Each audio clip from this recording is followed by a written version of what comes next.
Hello everyone and welcome to Victoria's Cantina. Today we're having a look at the Hasbro Marvel Legends Infinite Series Guardians of the Galaxy Gamora. Here's a look at the packaging.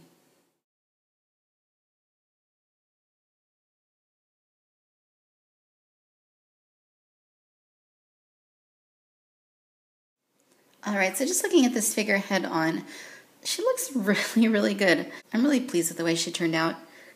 Very great likeness to the character from the movie. And very nicely detailed figure. The silhouette and proportions on this figure are very nicely accomplished, and she does stand a little bit shorter than the male Guardians of the Galaxy figures, not counting Rocket Raccoon, of course. I'm really digging the paintwork on her. It's just excellent. Just the way that they did it, she's very unique and very cool. She looks to be very nicely articulated, has a couple of really nice accessories. Close look at her head. As you can see, the face is just really nicely done. And it just looks a lot like the character from the film. I think Hasbro really did a good job with this one. The little tattooing along her face is nice. The lips are a different shade. The eyes, very nice job on the eyes. Very nicely done. The hair is also really nicely done. As you can see, it's sculpted quite nicely, and it kind of reminds me a bit of the Wonder Woman figures from the DC Collectibles New 52 lineup. It's kind of like a darker shade on top, and it kind of blends very nicely into more of a reddish color.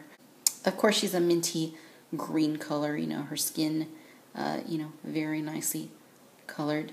I really love the outfit. It just has kind of like this, almost like a fluorescent kind of look, the blues and the silvers and, the brownish purple colors. It's just all done very nice. There's a little bit of texture there on her, I don't know, I guess we'll call that a corset, maybe, or an undershirt type thing. Just really like the way that this turned out. She's, got it going on there in the backside. Legs, you get more of the blue there. A lot of nice little details, and, the boots are also very nicely done. Just got some little platform boots. Really cool. In the way of articulation, Gamora has a ball joint at the head, and unlike Star-Lord or Drax, she does not have a bend at the neck.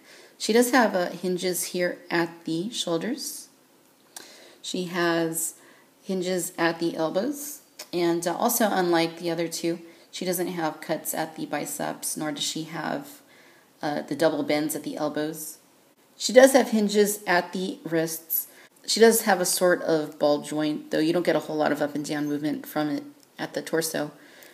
She has hinging at the hips, though they are very much obstructed from going outwards, just, due to the way that it's sculpted. It doesn't really go out, but it goes, upwards quite nicely. She has cuts at the thighs, double bends at the knees, and then hinges at the ankles. In the way of accessories, Gamora comes with her sword. It's pretty simplistic. There's not a whole lot to it. It looks all right.